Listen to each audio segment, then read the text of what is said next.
Hi, my name is Ariane Demers. I am a second-year graduate student here at Texas Lutheran University, and today I'm going to be talking to you guys about pharmacodynamics. So what exactly is pharmacodynamics? Basically, it's just how the drug kind of reacts in your body. When we talk about pharmacodynamics, there's typically about four components that we talk about. One is how the drug binds to the receptors, how our drug dose is actually determined, the time response, and the length of time that the drug is actually in your body. So when we talk about binding, my best analogy I can think of this is a lock and a key. So your lock is basically your receptor, while your key is your drug, and only one key can fit and open the lock and produce the effect. Another analogy that I have for this is take this wooden box to your right, where the wooden box itself is basically the receptors, and then the shape holes are the receptor sites, and then the shape blocks are the drugs. That only one specific shape block can fit into that specific shape hole and produce the effects that you want. So once you have them binding, what kind of force brings them together and binds them together? That's what we like to call affinity. So for example, if you have high affinity, then you would need a lower amount of drug dose. If you have a lower affinity, then you would need a higher dose of drug. So once we have them binding together, what exactly produces the effect? That's what we like to call efficacy. And there's kind of two scenarios we can kind of put this into. One is where the drug and the receptor bind together and they correspond and they produce an effect. That's what's called agonist. Now the other scenario is where the drug and the receptors don't bind together, they don't correspond correctly, and they don't produce an effect. That's what's called antagonist.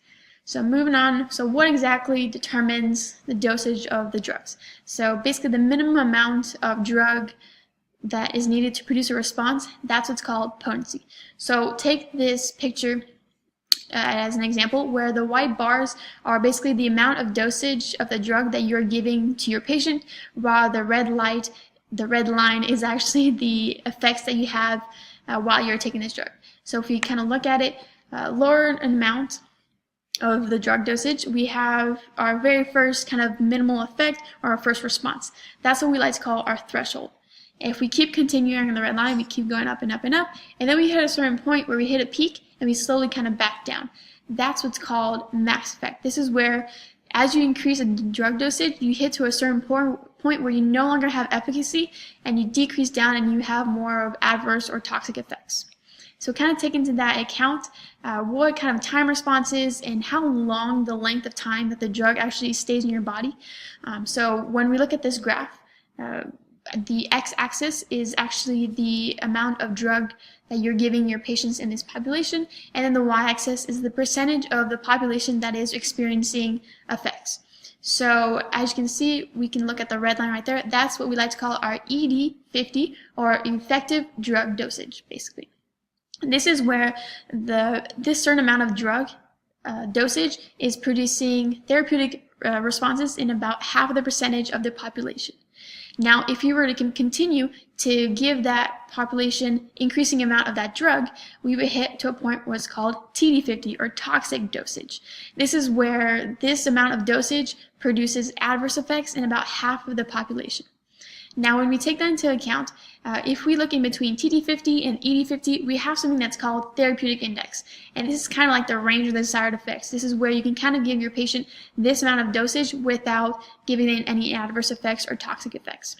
Now, we take that into account, we have something that's called half-life. This is basically the time required to reduce the drug concentration by about 50% of the original value. So here I have a chart that basically says about short-acting and long-acting NSAIDs. So our most common ones that we see is ibuprofen and naproxen. So typically here in the clinic, we'll typically tell our patients with ibuprofen, take 2 every 4 to 6 hours with food, while with naproxen, we typically tell our patients about take 2 in the mornings, 2 at night with food. And the reason why we tell them, hey, take it with food is because just kind of trying to reduce any kind of adverse effects, kind of any gastrointestinal effects as well. But when we look at half-life specifically, we can see that ibuprofen has a half-life of around 2 hours, while naproxen has about 12 to 15. And so we can kind of see that with ibuprofen, the half-life is around 2 hours. So after 2 hours, it slowly starts to decrease. That's why we have to increase the frequency of amount of administration rather than naproxen. That's why here in the clinic, we'd rather use naproxen just because it lasts longer as well. Now, the reason why people use half-life is because they want to compare drugs of different half-lives. So which one has a shorter half-life, which one has a longer half-life, as well as what is the frequency of safe administration.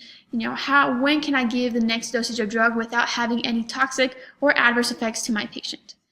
So this is a quick little summary of pharmacodynamics.